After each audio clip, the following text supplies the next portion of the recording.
second. We the People sucks and it's dead and buried. It was a stupid idea from bad creative and all that's gone. Hello and welcome to the WWE vs AEW podcast. You're listening to Versus, exclusive to Neutral Wrestling. Today we're going to be discussing everything about week 2 of the Wednesday Night Wars, AEW battling against NXT. We're going to be revealing the ratings for you, who won the ratings on week 2. We'll also be going through Dynamite, be going through the NXT show. We're going to be discussing the winner of the week, who won the week, in our opinion, who had the better show, and as well as that, we'll be getting onto some of your tweets.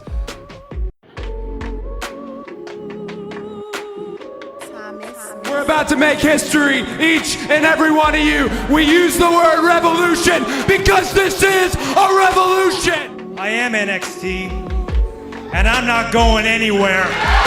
Oh! A little bit of the bubbly. Bro.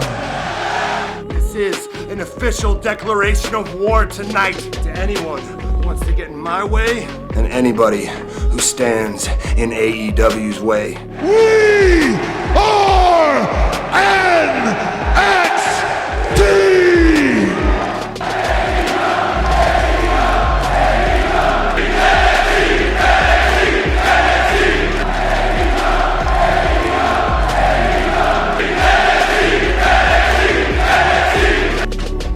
This is what you call a paradigm shift.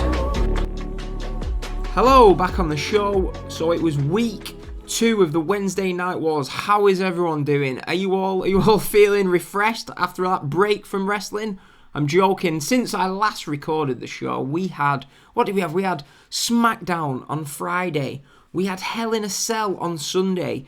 Tuesday night, we had AEW Dark, which I will be getting to later in the show. We also had NWA Power. I know this is a WWE versus AEW podcast, but I'm going to be honest with you. Make sure you check out NWA Power. That was a very, very entertaining hour of wrestling. But I'm sure most of you are here for discussion on the Wednesday Night Wars. So let's not beat around the bush, do you know what I mean? Let's get straight to it. The ratings, I'm sure by now most of you know, and if you don't know, I'm going to let you know the ratings on week 2. So let's start with AEW. AEW last week got 1.4 million viewers on TNT. Now, if you'd have asked me at the start of the week, I would have said, as long as they don't drop below 1.2, they've done alright. Do you know what I mean? There was always, in my opinion, going to be a small drop-off. Some people, I heard Wade Keller, he was speculating that they might actually beat the first week's rating. I wasn't so sure about that myself, and that came to pass as the ratings for AEW on TNT was 1.018 million. A further 122,000 did watch on True TV. So if you're looking at the combined amount of viewers, well, you're looking just over, 1.3 million, just 1.1 million, just over 1.1 million tuned in to Dynamite. Now, it's not a disaster by any means. It isn't a disaster. It was a little bit disappointing. Do you know what I mean? After it got that high rating on week 1, part of me was thinking, wouldn't it be great? Wouldn't it be great if they could hold all those viewers? But it was unrealistic. I mean, there was baseball on. I think it was I'm not a baseball fan. I'm more of a basketball and football guy. But the baseball playoffs were on, so I think that took quite a few viewers, not trying to make any excuses. And obviously, the interest factor may not have been there. But you can't... What a time for my cat to decide to come through the cat flap. Anyway, you can't really get away from the fact that they did lose, 250,000 viewers from the first week. Now, it's not the end of the world. It really isn't the end of the world, but it's there. That is just the reality of it. Hopefully they can maybe bounce back next week. But as I say, if you'd have spoke to anyone who is on the staff of AEW, I'm sure if you'd have said to them on week 2 of Dynamite, you'll be doing 1.1 million.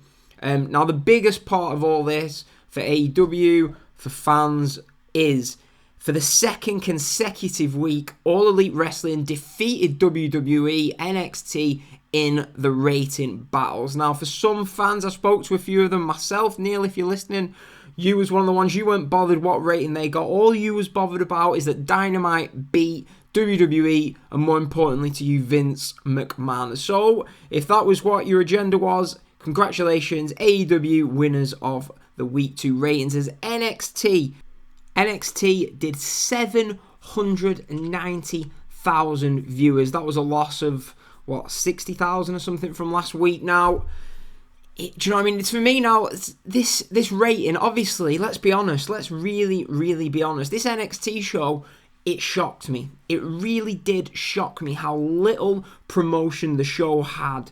Now, it was almost as if last week WWE accepted the fact that, look, we're probably not going to be beating AEW anytime soon. It seemed, it seemed like a little bit of a resignation this week, because I've said this to people, if WWE really, really wanted to bounce back and defeat AEW in the ratings this week, they would not, as much as the match was great, they would not be having Walter versus Kushida main event. They would not be having the NXT Cruiserweight title, as it has now been named, open the show. Now, to us, they're good matches. Lio Rush against Drew Gulak, Walter against Kushida. They're matches that, if they were lurking about on the internet, I would make sure that I watch them. But for the casual viewer, that is probably not going to draw them into watching the show.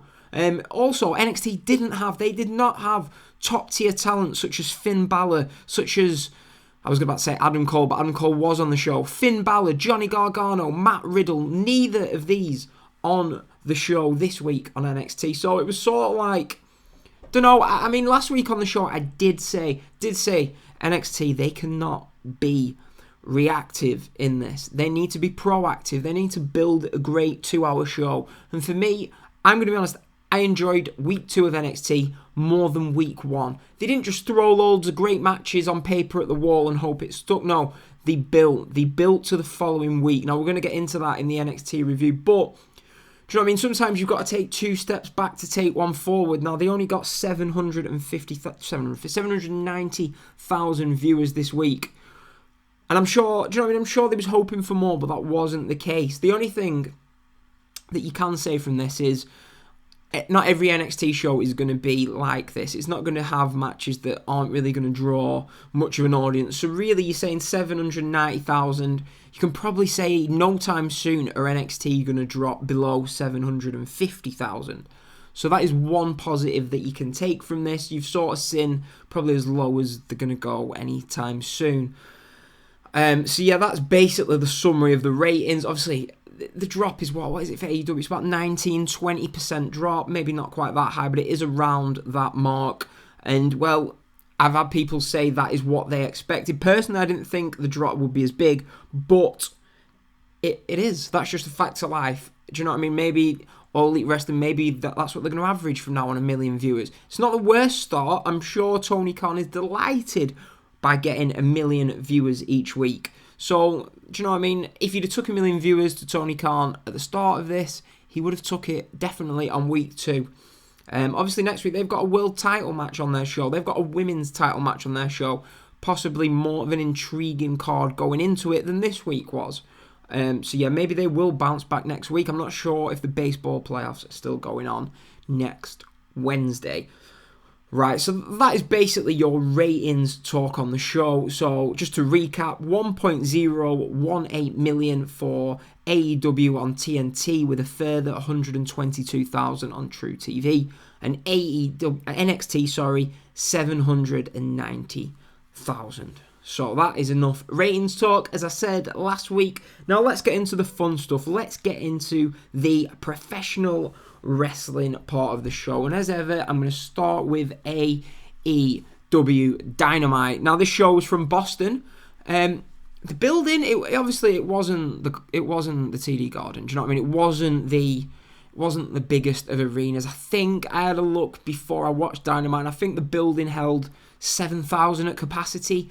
Probably 5,500, 6,000. You could see on the TVs, where the side that they were filming from, the hard cam, there was empty seats that you could see. They didn't cover them up like WWE would. Do you know what I mean? Some people may think they should have done, but they didn't. There was some empty seats. Now, read into that what you will. To me, do you know what I mean? They sold 6,000 seats. Do you know what I mean? I thought maybe in Boston, a pretty big wrestling city, wrestling town, they might sell out. But that wasn't the case. Do you know what I mean? But that's just the way it is. They've sold out for next week. So I'm sure I heard that they'd sold out the first 5 weeks of TV. But this did not look the case. Well, it definitely hadn't sold out. So what that was, I don't know. But forget the crowd.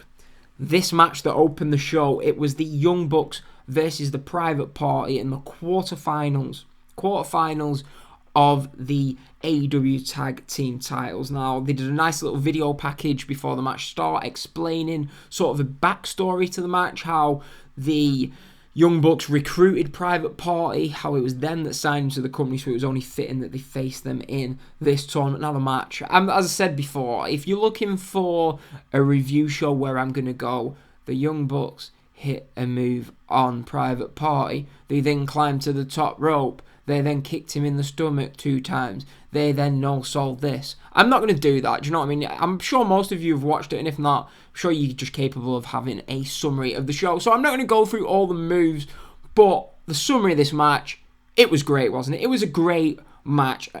Probably the best TV, but it's definitely the best TV match in AEW so far. You could see Private Party were green in parts, but the Young Bucks definitely helped them out. And it was just a great match. It got over the Private Party with this audience. The crowd, we said it wasn't full, but they were excellent for this match. An absolutely outstanding crowd, going absolutely crazy for the entire match. No, I said I wasn't going to talk about moves, but there was a spot where I think it was Mark Quinn, and he hits 4 dives over the top rope to the Young Bucks, and well, the crowd, literally, the building's shaking, everyone's chanting AEW. It was just a great, great moment. The match itself went about 15 minutes. The match ended with a roll-up finish for Private Party. Now, I was sat watching the match and I thought the only way the Private Party are going to win is via a roll-up, not to toot my own horn. But I love the match. Didn't like who won. I'm not here to complain, but for me, I was worried this was going to happen. I feel like the Young Bucks, like Kenny Omega, they sort of want to please the internet crowd. And if you read Twitter, you will hear people and see people saying, oh, I hope they don't just book themselves over everyone. Do you know what I mean? We've seen that before. But by doing this, to me, they need to establish themselves as excuse the pun, superstars. Kenny Omega, there's 1.4 million watched last week. Not everyone is going to know the Young Bucks. Not everyone is going to know Kenny Omega. Do you know what I mean? They've probably heard a buzz. They probably heard about these guys. And then for them, the casuals are going to be watching. They're going to see them lose. For me, not the way to go. But at the same time, you made Private Party, so where you lose on one hand, you win on the other, in a way. So, for me, I would have had the Young Bucks go over here, but they like to do surprises, and this show really did help get over some of their younger talent. So that was a great opening to the show, really strong opening. The first 40 minutes to the show were absolutely fantastic, really. I really, really enjoyed the opening 40 minutes of the show, and it was followed by the Chris Jericho promo. Now, this was one of the best promos on American TV for wrestling in years and years. It was just great. Jericho, this guy is so good in the mic. Think how good he was in WWE. Imagine if he had the freedom in WWE for all those years to do what he did here in one night. Just an amazing promo. He calls Sammy Guevara a sexy Spaniard. He builds up Jack Hager. The way he shut down the We the People chant was excellent. I'm sure you've already heard that at the opening of the show. I'm going to try and put the full Chris Jericho promo at the end of this show, so make sure you stay tuned right to the very end if you want to rehear that amazing Chris Jericho promo. Watch, I've said that now and I won't be able to edit in, but I'm hoping to edit it in at the end of the show. But yeah, it was just a great promo. The Inner Circle, that is the name of Chris Jericho's stable, and he did a great job of putting them over. It was just great, wasn't it? Great promo. It established the group. People last week who were saying, well, they're a bit of an oddball of like a group, really. I don't get why they're all together. Chris Jericho explained this now. He has recruited these guys, and here's a little tidbit if people didn't know. 10, 12 years ago in WWE, Chris Jericho actually put forward an idea to Vince McMahon to have Jack Swagger, as he was known at the time, to be his bodyguard. And Vince McMahon knocked that back, and here we are, fast forward to 2019, and that is the role Jack Swagger, now known as Jack Hager, is playing. So everything has come full circle for the Inner Circle. So yeah, great promo. I mean, the crowd were going apeshit for this. How he shut that "We the People" chant down was just brilliant. And yeah, really, really enjoyed this. Next, we had a match that caused a little bit of controversy. It was the number one contenders match, where the winner of this match, Jimmy Havoc versus Darby Allin, would face Chris Jericho for the title next week on Dynamite. Now, obviously, people are saying, what have they done to deserve this? Now, we're only early. We've only had what? Most of the wrestlers on the show have only had 4 to 5 matches. Darby Allin won his last match on AEW Dark against Shima in a great match. Well, it was a very good match last week on AEW Dark. So, a drew with Cody Rhodes, who is the real number one contender for the pay-per-view, Full Gear. So, you Darby Allin, you've drawn with Cody Rhodes, took him to the limit, you've beat a legend in wrestling in Shima, so why should you not have a number one contenders match? That would be Darby Allin's argument. Jimmy Havoc, he won the Cracker Barrel Challenge back at All Out. So yeah, Jimmy Havoc, I'm sorry, I'm just laughing because I watched that match in a bar in London after the New Japan show, and one lad that I was with was drunk, and when Jimmy Havoc won, decided to do aeroplane spins around the bar. So yeah, that just reminded me of that. So yeah, so Jimmy Havoc has won a match going into this. Darby Allin wins a match going into it. Sure, it's not Pac, but they just wanted probably to have Darby Allin in the match next week, and this was a way of doing it. It wasn't like they was coming into the match on defeats, on heavy defeats, so I was fine with it. So yeah, the match itself was... really, Jimmy Havoc, you need him to be in like a hardcore match really to get the best out of him. It was fine. It was fine. It wasn't great. It was alright. Do you know what I mean? It wasn't the Young Bucks versus Private Party, but it didn't need to be. Did the job of getting Darby Allin over. The coffin drop is just a great finishing move, and that is exactly what Darby Allin wins with in this match. It was about a 2.5 star match. People might hate star ratings. I don't really care because that's what I use as a basis to decide if I'm going to watch matches. There's a lot of matches around the world these days, and for me, seeing star ratings helps me to decide which one I will watch from, say, independent promotions. So for those of you who hate star ratings, deal with it. Right, so after the Jimmy Havoc Darby Allin match, we had what was it the next match? It was the women's tag team match. Sorry, I lost my train of thought there for a second. It was Britt Baker and the new women's champion Rio against Emi Sakura and Bea Priestley. Not going to talk about this match in great deal because it wasn't very good. For me, I did not enjoy this match. Not one bit. It wasn't very good. It went too long. It went, I think, did it go over 10 minutes? Pretty sure it did. They're just trying to build to a Britt Baker Bea Priestley match, I'm assuming, at Full Gear. There was one, the highlight of the match for me was Jim Ross. Now, Jim Ross, I don't think he was trying to be an idiot with this. I nearly swore then. I don't think he was trying to be an idiot, but he really did. I don't even know how to put this. So, he poses the question. He poses the question of, why is Sakura, why is she a legend? What has she done to deserve the legend brand? I was sat there, and when he asked this question to Excalibur, I thought to myself, oh, I hope he's got a good answer. I hope he knows. And Excalibur, he didn't blink with any part of him did not blink. He just busted out, well, she's trained this person, she's trained that person, she's a multi-time champion, and, well, she's a legend. I just thought it was great. It was great. Obviously, Jim Ross was trying to test Excalibur, and Excalibur passed the test with flying colours. Next week, they randomly announced that Rio will be defending the Women's Championship against Britt Baker. So that'll be an interesting match. Now, after this match, we had a weird part of the show. It was pretty strange. It was a best friends promo where they are asked, I can't remember what they was asked. They was asked something anyway. And Orange Cassidy is sat there. It goes to Orange Cassidy, who I love. He was one of the stars on the independent shows at WrestleMania weekend. And he sat there, get a huge pop from the crowd, and all of a sudden the lights go on. I'm thinking, straight away you think, oh, big debut. No, it's just Shawn Spears making his entrance. It was a really weird transition from one segment to the other. I wasn't really a big fan of it. But John Moxley has his match against Shawn Spears.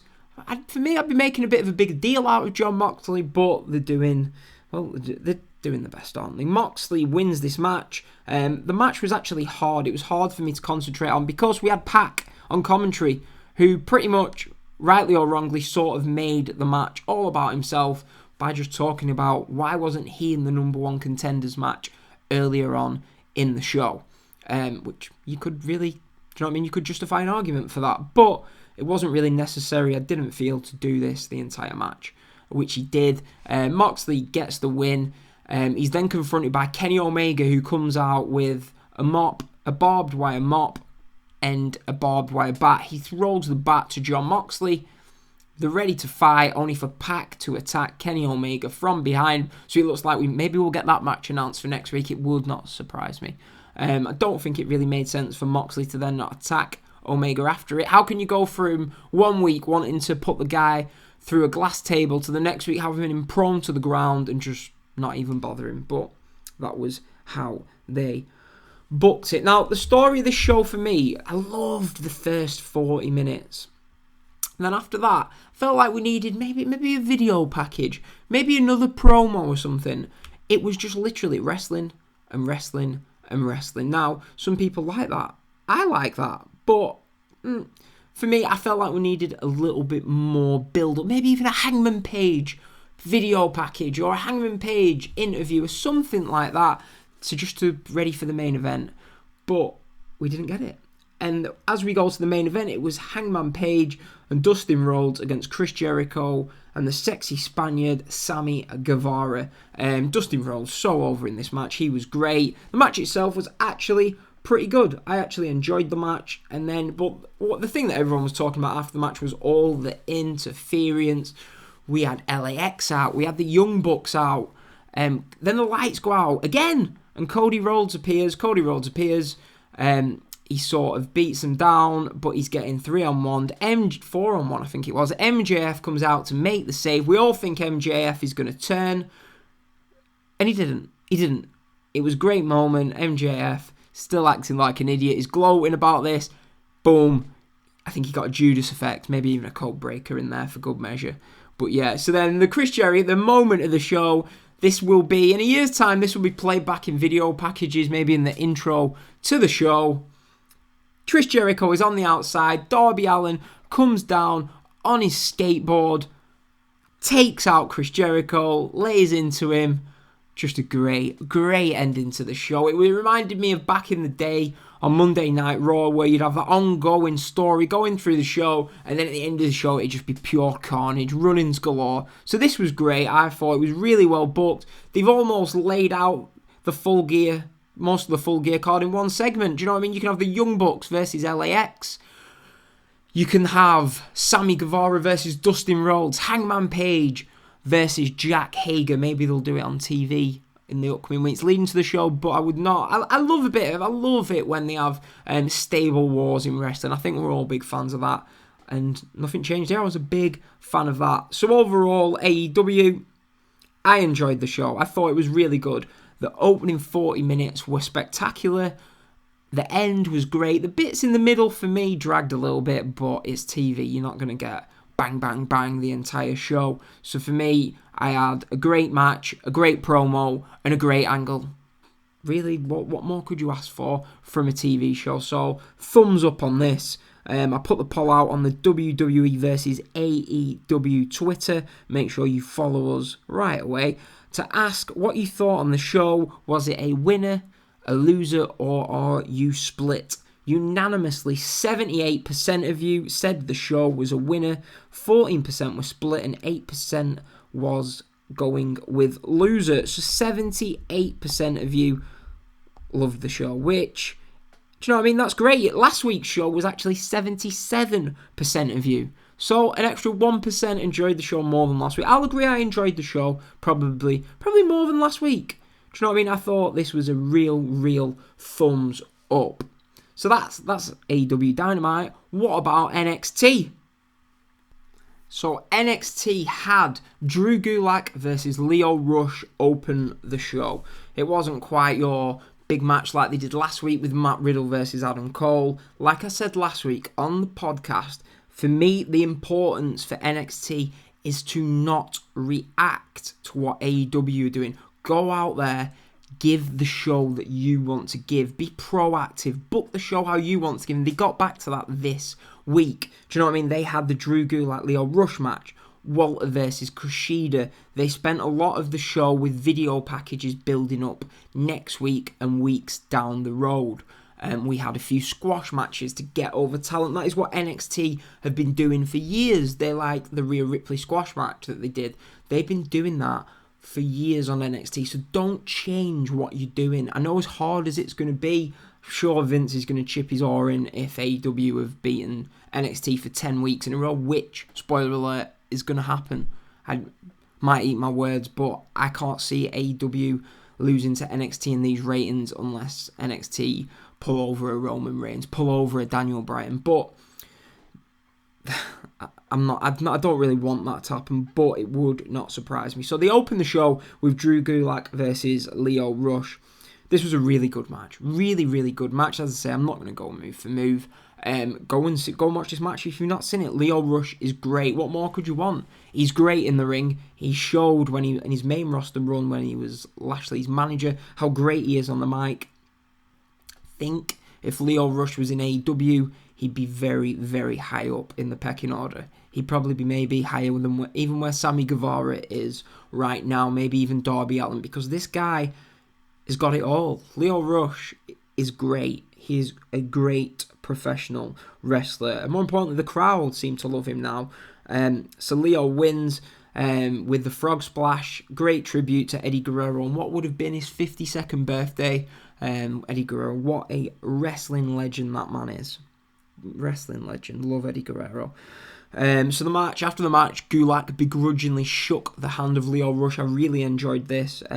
Maybe these two will have a match further down the line, which I would be a fan of seeing. So yeah, go and see this match. I gave it 3.5 stars on Grapple. So yeah, just go and see it.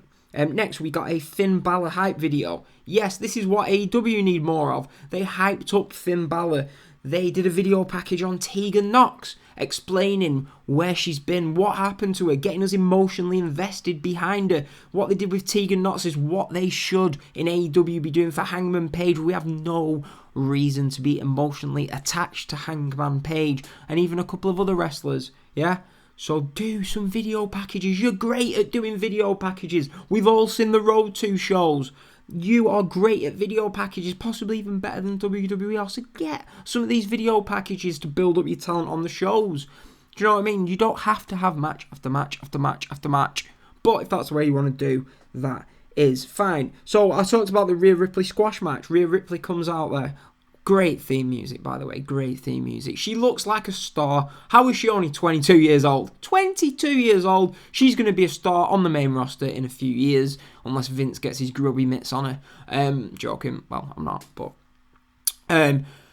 So yeah, great squash match. That finisher, it was like a scorpion deathlock, mid-air scorpion deathlock / figure 4. Amazing finisher. If you've not seen it, just search it on Twitter or YouTube. It was fantastic. Love that finisher.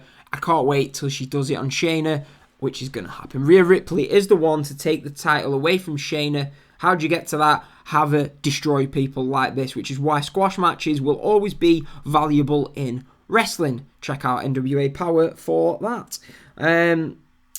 After the match, she says she's coming for Shayna Baszler as well. So yeah, this match is going to happen at some point, possibly at the TakeOver in November.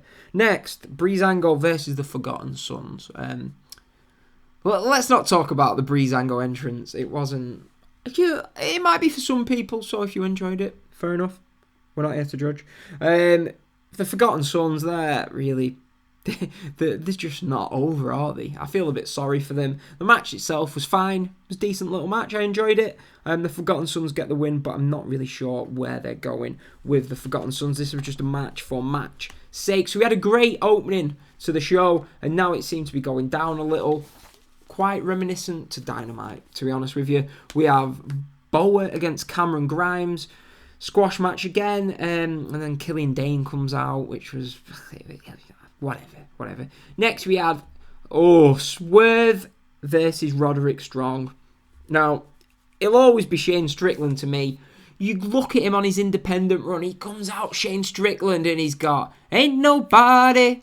He's got that amazing songs, his entrance theme. I've been in buildings where the entire arena's chanting it, and he comes out here to the most generic theme music possible with his new name, and I was thinking, what have you done to Shane Strickland? What have you done to him?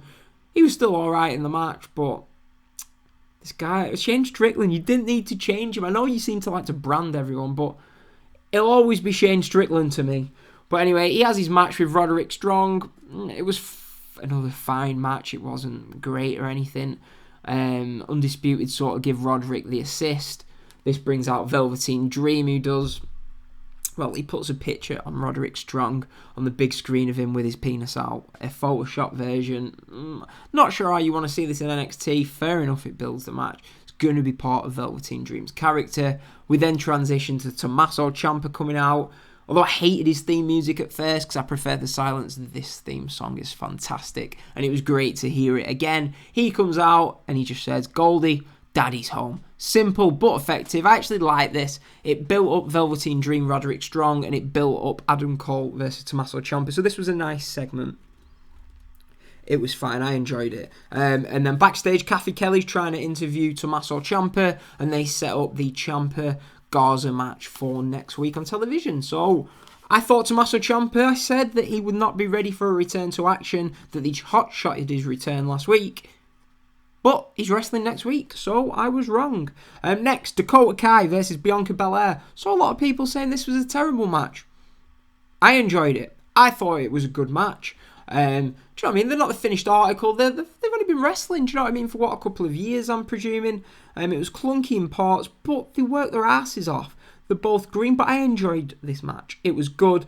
Bianca gets the win, and I like both of them. I think both of them will have a good future with WWE. I went 3 stars on this match. I enjoyed it. Main event time. I think in between we did have a segment building up. We had another Finn Balor build-up segment. We had a segment building up the Pete Dunne, Damian Priest. Nearly said Punishment Martinez. Damian Priest match for next week. And so, yeah, keep building towards next week. I like the video packages, but this main event, Kushida versus Volta. This right here, this was a match. I love this match. Fantastic stuff. The best match of the week. Put a poll up on Twitter and you all went with the Young Bucks against Private Party. Now that was a good match, but this, for me, this is a proper match. Underdog versus the big guy, a no-nonsense big guy. The crowd are into it. Even Mauro, I could sort of handle him. I'm not the biggest Mauro Ranello fan. Please don't hold it against me. I just think he screams too much. But I just loved this match. Great match. One of the things where Kushida unfortunately slips off the rope. I've never seen him do that before. But Volta, he's an experienced. He doesn't need to be in the developmental centre, whatever, performance centre, whatever you call that crap. No, Volta, split second, as soon as Kushida falls off the rope, Walter is up to hit the drop kick on him. Great stuff from Walter, and the match is back and forth. Kushida and Walter going against each other. There was times where I thought Kushida had the win, but in the end, no nonsense, Walter wins. And I love the fact that an NXT on USA goes off air with that man Walter ending the show. Walter is one of the best wrestlers on the planet. I've been watching him for years, and it's great to see him get his chance in NXT. So yeah, that was the show. That was both shows. Now, I really enjoyed both of them. I really did. I mean, I thought they were very similar in a way where we had great openings and great finishes with a bit of a boring, bit of a downward part in the middle. But I couldn't split between them. Spoiler, for the winner of the week, I just couldn't. And I'm still a bit torn now. I can see why Dynamite was the better show in terms of it was... I'll probably remember that. I'll never forget that Chris Jericho promo. In years' time, we will still remember it. Maybe we'll have forgotten some of the stuff on NXT. But as a show, I got a little bit more bored during the middle of Dynamite than, say, NXT. So, spoiler alert, I could not split these two shows apart. I thought they were both great shows, and I was sat there racking my brains for ages thinking, which one was the better show? And I thought, I can't decide. So, I'll let you lot decide, dinner. I put the poll up on Twitter. On the podcast, I give my Show of the Week award at the conclusion. I enjoyed both shows an equal amount this week, so the decision is handed over to you. And well, you made me look stupid. 71% of you went with AEW Dynamite over the 29% of you that went with NXT. So for the second straight week, the WWE versus AEW podcast winner of the week went to All Elite Wrestling. So, as I said, I couldn't really decide myself, but that was the way that you went. So, 2-0 to AEW in show quality and 2-0 in terms of the ratings. So, now we're going to go to some of your tweets. I do appreciate the tweets, you know what I mean? It is nice to have like a little bit of fan input during these shows. So, I asked for your thoughts on AEW Dynamite, WrestlingMaps.com. Quick plug for you guys. You said it was amazing. Tomoka, he said better than last week. Jonathan Berry, he loved the promo from Chris Jericho. We had Jeff Atwood, who said amazing. AEW is changing the wrestling world right now, and it is great. Hashtag AEW. Yeah, they are changing the wrestling world. We have Tony Khan to thank for WWE doing their best at the moment, because they weren't doing a year ago. WrestleNalia. I am high as a kite. Feels good to be this excited about wrestling again. And that is it. That is the buzz when AEW Dynamite goes off air. Chris Rice, he said that there wasn't a down minute the entire 2 hours. The crowd ranged from hot to insanely hot. Absolutely everyone there is working their asses off, and it is the best weekly 2 hours of wrestling I have seen in ages. I completely agree with you. It was a very good wrestling show. Bowl of Gravy, excellent show. Lynch GRFX, I don't know if he's trolling or if he just hates AEW. He fell asleep. He doesn't care about 90% of the roster. You always get one, don't you? Only joking with you, mate. On the other hand, NXT, I didn't really get as much response to this, but I said, how has NXT been? Athesis said it was pretty good. Darren from MN said, both shows are very watchable tonight. I haven't felt this way in 18 years, and my body is here for it. Paul Medley, he's an AEW fan, I'm guessing. He doesn't know, as his attention is all on hashtag AEW Dynamite. So that was your Twitter input. I thank everyone that replied to the tweets, as it is always good to get a little bit of fan response on these shows. So I like to end the shows with, what do we have for you next week? What are we going to be discussing next week on the podcast, and what are we going to be watching next week, next Wednesday night on our televisions? NXT, they did a great job of plugging next week. They've got Pete Dunne versus Damian Priest, Tommaso Ciampa versus, I don't even know his first name, Garza. It's Hector Garza's kid, is it? Hector Garza's nephew.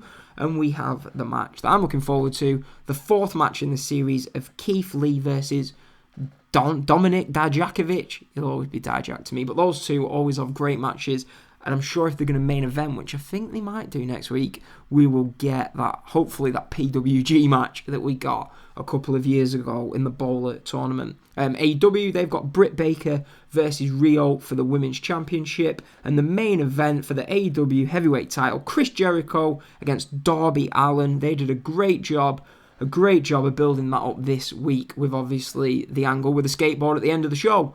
So yeah, next week, some great matches. I'm sure AEW, I think they'll probably get more viewers than this week slightly. NXT, I think it might be around the same, but we will see. pretty much everything, really. Oh, finally, AEW Dark. Now, I'm not sure if any of you watched this. This week, it featured a lot of pretty good matches. We had Darby Allin versus Shima. However, next week on the show, make sure you watch it Tuesday evening on YouTube. I think it's American, 11 o'clock Eastern time in America. Not 11 o'clock Eastern time, that's in the UK. I think 11 o'clock, 12 o'clock, whatever it is, on YouTube. Main event, Kenny Omega versus Joey Janela. I'm not going to spoil that by saying the winner or what happens, but I've heard that it got a lot of time and it was a great match. So make sure you tune into AEW Dark for the Kenny Omega versus Joey Janela match. So that's it. That's the end of the show. That is week 2 in the Wednesday Night Wars, the WWE versus AEW podcast. Thanks everyone for listening. Subscribe to the podcast. Follow us on Neutral Wrestling. If you just search Neutral Wrestling into Podbean, into Apple, into YouTube, you will find all of our shows. Follow us on Twitter, WWE versus AEW, and don't forget to hit that subscribe button. We will be back next week to discuss week 3 of the Wednesday Night Wars right here on the WWE versus AEW podcast. Thanks for listening.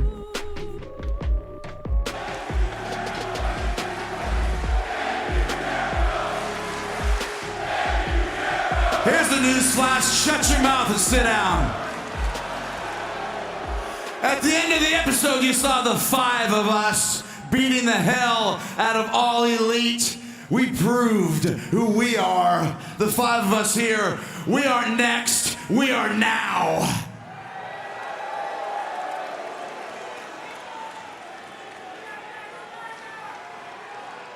These are my confidants here, the 4 closest men to me that I've ever met. And people have been asking me all week, hey Chris, we're the 5 of you. Are you still going to be aligned? Are you going to work together more? Do you have a name? The answer is yes to all of it. And let me explain who we are and what we're about. Look at this guy right here, Sammy Guevara. Look at him.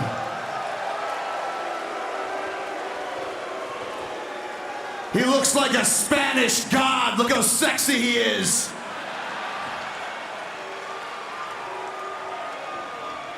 And not only is he a teenage heartthrob, he's one of the greatest performers I've seen at his age in a long time. He's athletic, he's acrobatic, he is simply amazing, and he is on my list.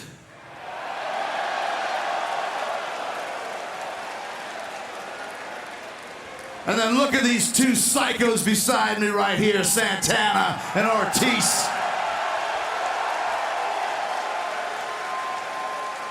You might have seen them around, but I'll tell you what, they're dirtier than they've ever been. They're nastier than they've ever been. I personally recruited them to AEW, and they are ready to fight. They're angry. They're pit bulls among pit bulls. They're Street Fighter back alley brutes, and I like it.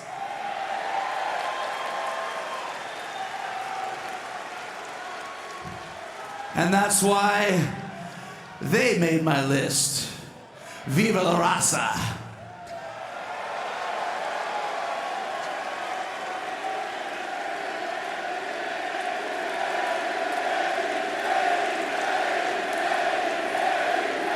And then this man right here, this giant behind me.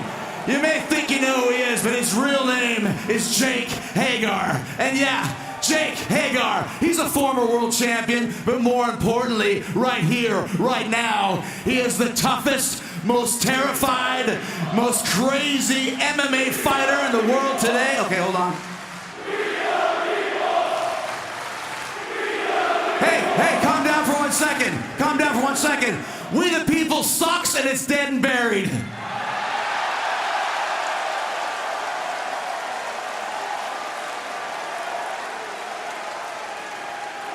It was a stupid idea from bad creative and all that's gone.